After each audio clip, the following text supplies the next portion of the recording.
এটা হচ্ছে আইরির ডাল, যে আইরিটা অবশ্য জন্ডিস হলে খায়, যেই পাতাটা, এটা সেই গাছের আইরি। অনেকে হয়তো চেনো, অনেকে আবার চেনো না, তার জন্য আমি বলে দিলাম যে এই ডালটা কোন গাছে হয়। এটা আমাদের বাড়িতে একটা গাছ হয়েছিল, আর সেই গাছটায় প্রচুর পরিমাণে আইরি ধরেছিল, আর সেইগুলো আমরা বেছে গুছে রেখে দিয়েছি। তো এখন এগুলো আমাদের 1 বছর খাওয়া হয়ে যাবে। এই যে এবার প্রেশার কুকারে এই ডালটা ঢেলে নিই, ঠিক আছে? ঢেলে নিলাম। এইবার এর মধ্যে শুধু একটু লবণ দেবো, দিয়ে প্রেশারে সিটি বসিয়ে দেবো। এই যে প্রেশার কুকারে দিয়েছি, এখন তোমরা দেখতে পাচ্ছ যে জলটা কতটা পরিষ্কার, কিন্তু যখন এটা সেদ্ধ হবে তখন দেখবে এর কালারটা কীরকম চেঞ্জ হয়ে যায়। তারপরে এই যে দেখো, আমি আটা নিয়ে নিয়েছি, এবার এই আটাটা মাখবো। পরিমাণ মতন জল দিয়ে দিতে হবে। এবার আটাটাকে ভালো করে মেখে নিতে হবে। এর মধ্যে একটু সামান্য পরিমাণে লবণ দিয়েছি। তা আটাটা মাখতে থাকি, আটা মাখা হোক, তারপর আবার। তো দেখো এই যে আমার আটা মাখা রেডি। এবার আমি ওইটার ব্যবস্থা করতে হবে, ডালের ব্যবস্থা। আর এই যে দেখো আমার কি লাগবে, এই যে একটা পাকা পাকা গন্ধরাজ লেবু, কাঁচা লঙ্কা, আর এই হলো একটা লবণ, এটা হলো একটা মশলা লবণ। এর মধ্যে গোলমরিচের গুঁড়া, তারপরে হচ্ছে ওই জোয়ান, মৌরি, এর অনেক কিছু দেওয়া আছে, সেই দিয়ে একটা মশলা করা, ব্যাস, আর কিছু লাগবে না।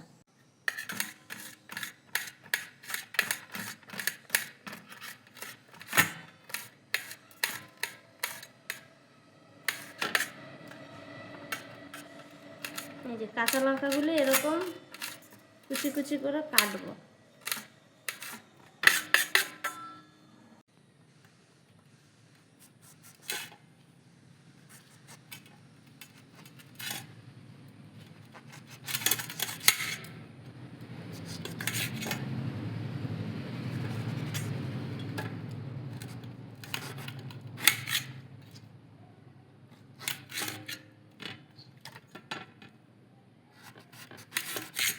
এই যে লেবুও কাটা হয়ে গেল। আমার বেশি লেবু লাগবে না, এই টুকরাটা হলেই হয়ে যাবে। এই যে দেখো, ব্যাস। এই থালার মধ্যে না কাটাও খুব মুশকিল ব্যাপার। এই যে এই 4 টুকরা লেবু লাগবে আমার, আর কিছু লাগবে না। আমাদের বলেছিলাম না সেদ্ধ বসানোর আগে যে এখন জলটা কত পরিষ্কার, আর এখন দেখো কেমন একটা ঘোলা জল না। আসলে এই জলটা বিশাল উপকার, জানো তো। যাই হোক, আমার আজকে জলটা লাগবে না, আজকে আমার শুধু এই ডালটাই লাগবে। তার জন্য আমি এই ডালটা এরকম করে ছেঁকে ছেঁকে তুলে নিই। এবার এটা আমার তোমাদেরকে দেখাই। দেখো, এটা আমি প্রায় 1 ঘন্টা হয়েছে বসিয়েছি সেদ্ধ। তাই যে আমার সেদ্ধ হয়ে গেছে। এবারে প্রেশার কুকারে এটা এই যে এবার আমি এটা মিক্সারের বাটির মধ্যে সব ঢালবো।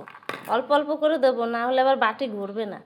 এই যে দেখো, মিক্সারের মধ্যে এই ডালটা এরকম করছি, তাই এরকম একটা পেস্ট তৈরি হয়েছে। এবার এইটার মধ্যে লেবু দেব আর লঙ্কা এসব দিয়ে মাখাবো। তো এটা পরে আমি একটা বাটির মধ্যে তুলি। এইসব করা না খুব ঝামেলা, অনেক টাইম।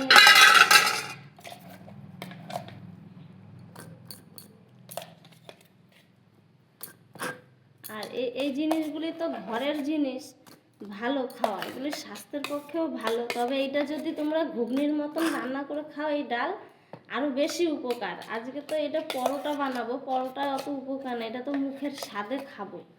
কিন্তু যদি তোমরা এই যে দেখো কতটা, বুঝছো, এটা যদি তোমরা ঘুগনির মতন রান্না করো, কিংবা এরকম এখন এটা ডালও রান্না করা যাবে, এর মধ্যে একটু পেঁপে দিয়ে যেরকম মটর ডাল রান্না করি, সেরকম এটা মটর ডালের মতন এটা যে রান্না করা যাবে। এই যে একে একে এবার দিয়ে দেবো এই মশলা লবণ। তারপরে এই যে দেখো, এই যে দিয়ে দিলাম কাঁচা লঙ্কা কুচি। আর এই যে এবার দেবো এই যে লেবুর রস। লেবুর রসটা একটু বেশি পরিমাণে দেব। আর গন্ধরাজ লেবু, কিন্তু এটা গন্ধরাজ লেবুর গন্ধ যা, গন্ধরাজ লেবুর দিয়ে ডাল দিয়ে ভাত হেভি লাগে। তাই এরকম আমার হয়ে গেল রেডি। এবার এইটা এই যে হাতের সাহায্যে ভালো করে মাখাবো। খুব গরম। এই যে আটার লাচি আমি এরকম ছোট ছোট বানিয়ে নিলাম। এটা বেশি বড়ও না, বেশি ছোটও না, এরকমই হবে, মাঝারি সাইজের। কারণ এই ডালের পরোটা তো এটাতে বেশি বড় মোটা মোটা লাচির দরকার নাই। তারপরে এই যে আমি দেখো এরকম ছোট একটুখানি আগে রুটির মতন বেলবো, বেলার পরে এর মধ্যে আমি পুর ভরবো, ডালের পুরটা এর মধ্যে ভরবো। রুটিটা বেশি বড়র দরকার নেই, মাঝারি সাইজের বেললেই হবে। এর মধ্যে এবার এই ডালের পুরটা দিয়ে দেবো, আর আস্তে আস্তে মুখটা ভালো করে বন্ধ করতে লাগবে, কারণ ডালটা তো একটু নরম, এটা সে আলুর মতনই ব্যাপার। আবার হচ্ছে একটা দুটো ডাল গোটাও আছে, তো খুব সাবধানে এটা বেলতে হবে। কিন্তু বেললে পরে এটা যদি ধীরে ধীরে বেলা হয়, এটা কিন্তু একটুও ফাটবেও না, ছিঁড়বেও না, সুন্দর রুটির মতনই হবে। তো এই যে মুখটা মারা হয়ে গেল, তারপরে যে ভালো করে আটার গুঁড়োগুলি দিয়ে দিলাম, তারপরে এই যে এবার একটু ভালো করে চ্যাপটা করে নেওয়ার পরে আস্তে আস্তে বেলবো। এটা কিন্তু আলুর পরোটার মতনই একদম প্লেনভাবেই বেলা হবে, শুধু ডালটা যদি তোমার ভালো করে সেদ্ধ হয় আর মিক্সারে এটাকে ভালো করে একটা পেস্ট বানিয়ে নিতে হবে, তাহলে এটা বেলতে কোনো সমস্যাই হবে না। দেখো আমার বেলতে কোনো সমস্যাই হলো না, কত সুন্দর গোল হয়ে গেল। তোমাদের এই পিঠ ওই পিঠ দু পিঠই দেখিয়ে দিলাম যে আমার পরোটা একটু ছেড়ে নিই।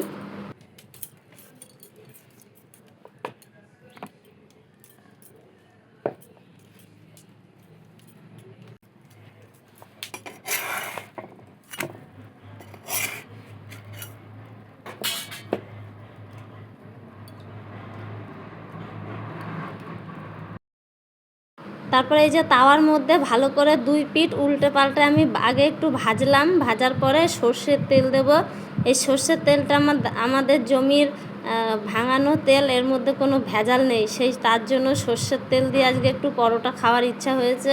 তো দেখো এবার এই যে ভালো করে তেলটা পরোটার গায়ে এরকম লাগিয়ে নিতে হবে, যাতে কোথাও বাদ না থাকে। তারপরে ওই তেলের দিকটা তাওয়ার মধ্যে দিয়ে দিতে হবে। এবার দেখো যে নিচে কত সুন্দর ভাজা হচ্ছে না, সেটা কিন্তু বোঝাই যাচ্ছে। দেখো উনানের মধ্যেই কিন্তু তাওয়াটা বসিয়ে দিয়েছি, আর এটা তো পাইপের উনান, এর জন্য আমার কোনো অসুবিধাই হয় না এরকমভাবে রান্না করতে।